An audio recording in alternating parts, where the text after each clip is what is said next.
I need to explore a real connection with him. But can we still be best friends? My girlfriend of 5 years asked, so I blocked her on everything. Now he ghosted her, and my phone is blowing up from her friends. Hey viewers, before we move on to the video, please make sure to subscribe to the channel and hit the like button if you want to see more stories like this. Thanks. It's funny the things you remember when the world ends. Not with a bang, but with a quiet, polite conversation on a Tuesday evening.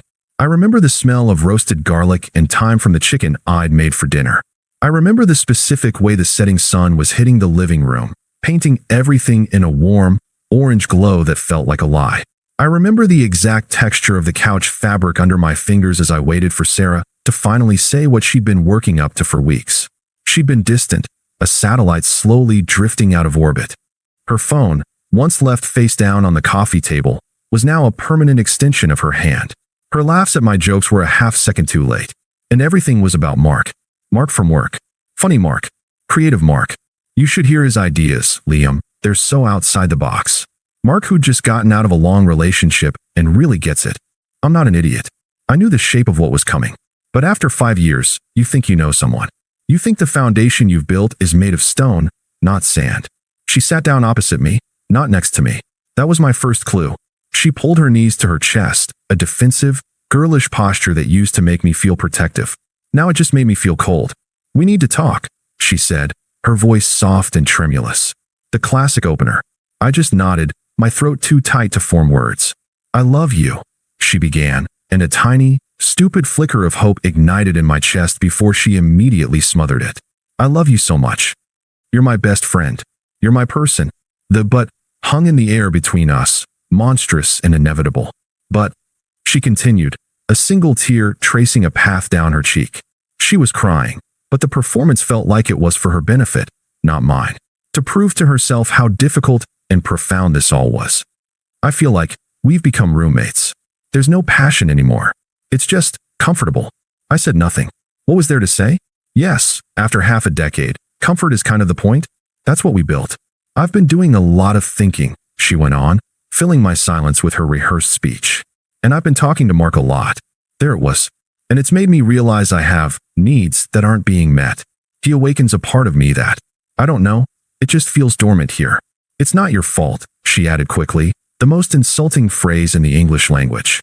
We just want different things. What do you want, Sarah? I asked, my voice surprisingly steady, foreign to my own ears.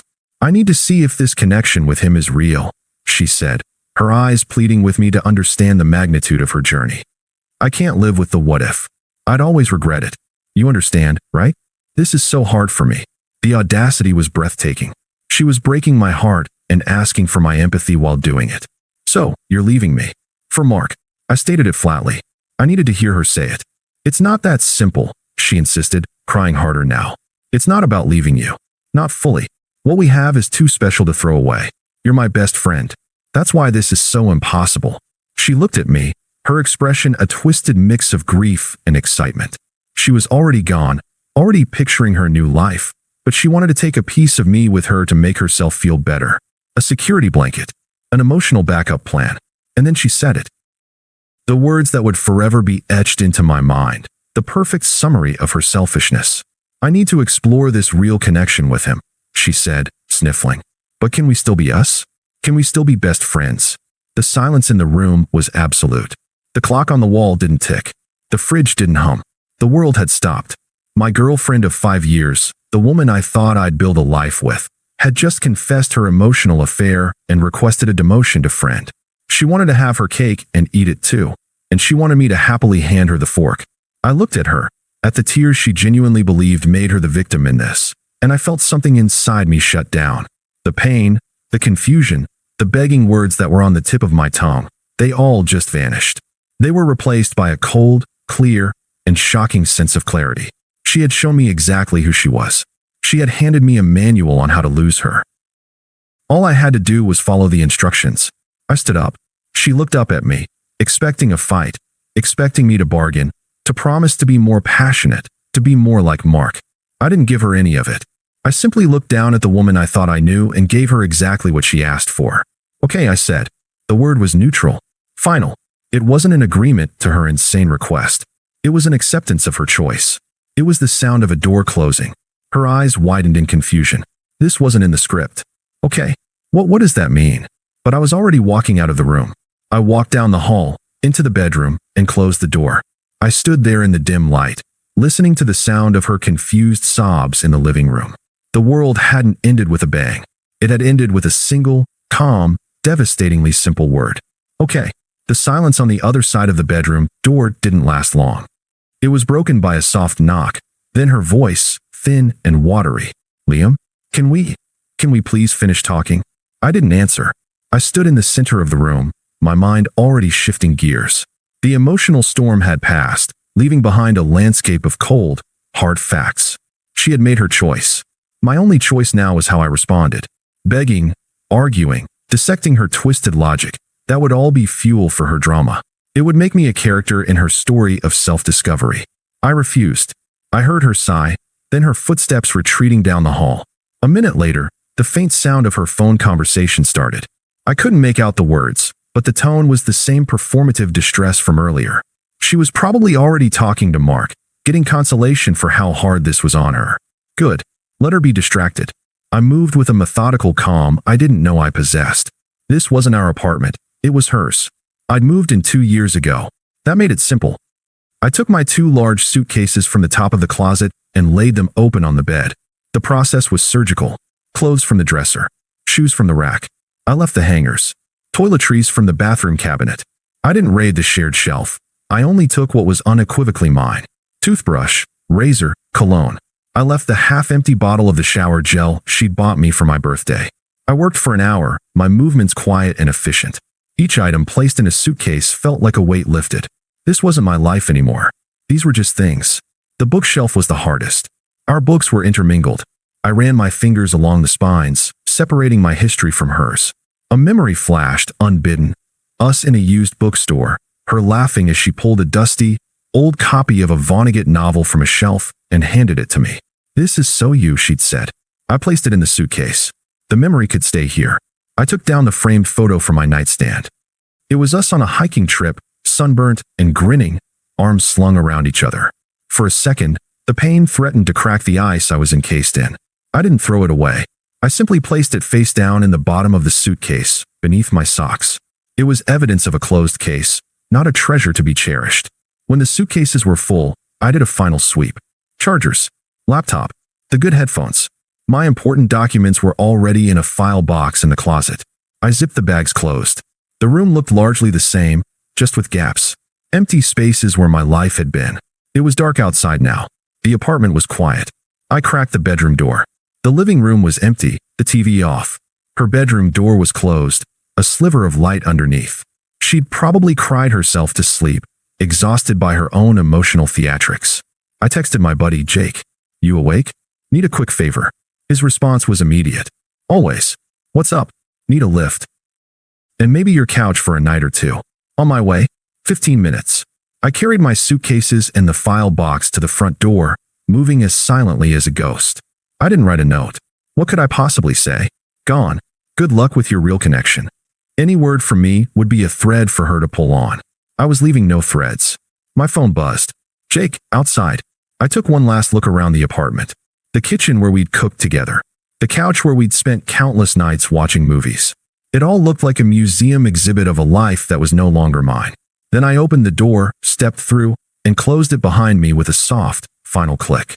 The night air was cool and clean. Jake's car was idling at the curb. He got out, took one look at my face and the suitcases, and didn't ask a single question. He just popped the trunk and started loading my stuff. "You good, man?" he asked once we were in the car, pulling away from the curb. "I will be," I said, and I realized it was the truth. As we turned the corner, my phone lit up. A text from Sarah. I hadn't blocked her yet. I wanted to do it all at once, from a place of calm, not in the heat of the moment. The message was exactly what I expected. "I know you need space, but I'm really worried about you. Please just let me know you're okay. We can still talk about this. I still love you." It was breathtaking.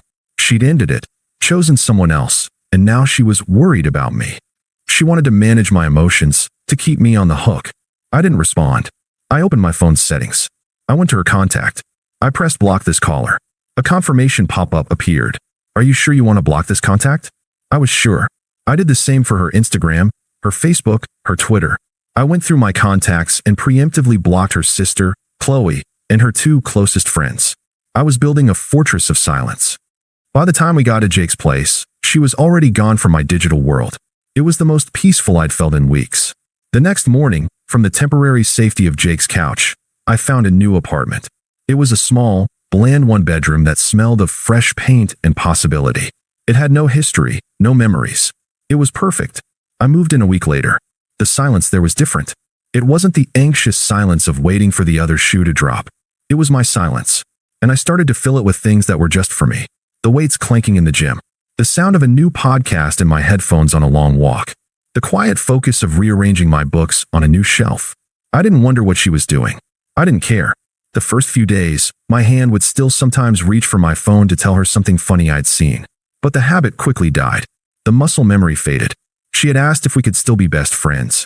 My answer was this silence. This complete and total absence. It was the only response her question deserved. The silence was my sanctuary. For 3 weeks, it held. I built a new routine in my sterile, new apartment. Gym, work, cooking for one. The absence of her constant notifications, the low-grade anxiety of wondering what mood she'd be in, was a relief so profound it felt like a physical weight had been lifted from my chest. The first breach came on a Saturday morning. An unknown number flashed on my screen. I let it go to voicemail. An hour later, my phone notified me of the message. Against my better judgment, I listened. It was her. Her voice was shaky. Thick with tears, she wasn't faking for my benefit this time. This was raw panic. Hey, it's me. God, I made a mistake. A huge mistake. Mark it's over. He's not who I thought he was. It was all just words. Can you please call me? I really need to talk to you. I need my best friend. The message ended with a muffled sob. A cold, hard satisfaction settled in my gut. Not joy, not schadenfreude. It was the simple, quiet validation of being proven right. The real connection had lasted less than a month. I deleted the voicemail and blocked the new number. The silence held for 4 more days. Then, the email started. The first one was from her sister, Chloe. The subject line, "We need to talk about Sarah." I almost deleted it unread.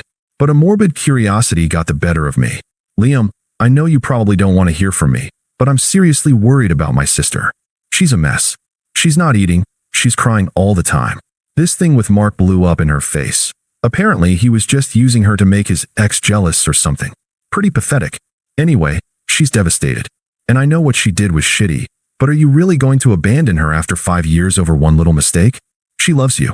She's realized that now. She's learned her lesson the hard way. The least you can do is talk to her. Just a conversation. She's your best friend, for God's sake. Don't be so cruel." Chloe, the audacity was breathtaking. One little mistake. Not a calculated, emotional affair followed by a cruel dismissal. Don't be so cruel. As if my refusal to be her emotional punching bag was the true crime here. I didn't reply. I marked it as spam and felt nothing. The next evening, I was unpacking the last of my boxes when my buzzer rang. My heart jumped, a stupid, conditioned response. I walked over to the intercom screen. It was her. She looked terrible.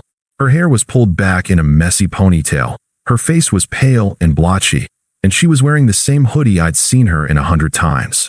She looked small and lost. The old part of me, the part that had been programmed to care for her, twinged for a second. Then I remembered her words. "Can we still be best friends?" I pressed the talk button. "Yes." Her head jerked up, searching for the speaker. "Liam, it's me. Can I please come up? Just for a minute?" "No," I said, my voice flat. "You can't."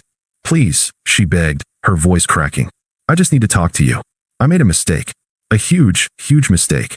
She was crying now, proper tears streaming down her face. "He ghosted me, Liam. After everything he said, he just stopped replying. He told everyone at work we were just friends. He used me." I said nothing. I just watched her on the little grainy screen, a tragic figure in the dim hallway light. I was stupid. I was confused. "He meant nothing," she pleaded into the intercom, her voice echoing slightly in the empty stairwell. "It was always you. You're my best friend. You have to forgive me. You have to. I don't know what to do without you." There it was. The core of her entitlement. You have to. Because her comfort, her emotional stability, was my responsibility, even after she'd thrown me away. "Sarah," I said, my tone even, devoid of any anger or sympathy. It was the tone you'd used to state the time. You ended our relationship. You made your choice. This is the consequence. I didn't choose this, she wailed. I chose wrong. Don't you get it? I regret it. I'm here, aren't I? I'm telling you I want you. The decision is made, I said. This isn't a conversation. You should go home. I saw her face crumple on the screen. The pleading turned to something else. A flash of anger. So that's it. After 5 years? You're just going to leave me like this? When I need you the most? I didn't answer. I simply released the talk button and walked away from the intercom. I stood in the center of my quiet, clean apartment and listened. A minute later, I heard the distant sound of the main door slamming shut. The silence returned. It felt stronger than before. Her anger arrived, as I knew it would, via text. A new number. The message was long and venomous, a masterpiece of projection. Fine. Be a childish asshole. I see who you really are now. I was right to leave. You were always a coward who couldn't handle real emotion. You're cold and empty, and you never truly loved me, or you wouldn't be able to shut me out like this. I'm glad I found out what you're really made of before we wasted more time. I'm better off without your pathetic, safe little world. I hope you enjoy your miserable, quiet life. I read it standing in my kitchen, drinking a glass of water. A year ago, those words would have eviscerated me. They would have sent me into a spiral of self-doubt. Now, they just were. They were noise. They were the final, furious thrashing of someone who had finally realized the door was locked and I had thrown away the key. But she was wrong. I wasn't empty. I was full of my own peace. And I wasn't a coward. Walking away without a fight had been the hardest, strongest thing I'd ever done. Her message didn't deserve a response. But I realized I had one final thing to say. Not for her. For me. To close the book forever. I unblocked her original number. I typed out a message, my fingers calm and steady. I didn't write from a place of hurt or anger. I wrote from a place of fact. Sarah, I learned everything I needed to know about love from you. Specifically, I learned what it isn't. You asked for a friend, but friends don't demote each other to second place. I've built a life now where my peace is non-negotiable. That doesn't include you. Do not contact me again. I read it over once. It was firm. It was definitive. It focused on my growth and my new life. It showed her she was irrelevant to my happiness. It was the truth. I pressed send. I watched the message show as delivered. Then I went back into her contact. I pressed block this caller again. Are you sure you want to block this contact? I was sure. I put my phone down and finished my water. I looked out the window of my apartment at the city lights starting to come on. The silence in the room was no longer just an absence of sound. It was a presence. It was mine. I had given her 5 years of my life. I had given her my loyalty, my comfort, my friendship. And in the end, she had given me the most valuable gift of all, the clarity to walk away and the peace to never look back. She was now a lesson I had learned, a chapter 1 had closed, and I was finally free. Thanks for watching. Make sure to subscribe to the channel and hit the like button. What do you think about this story? Share it in the comments.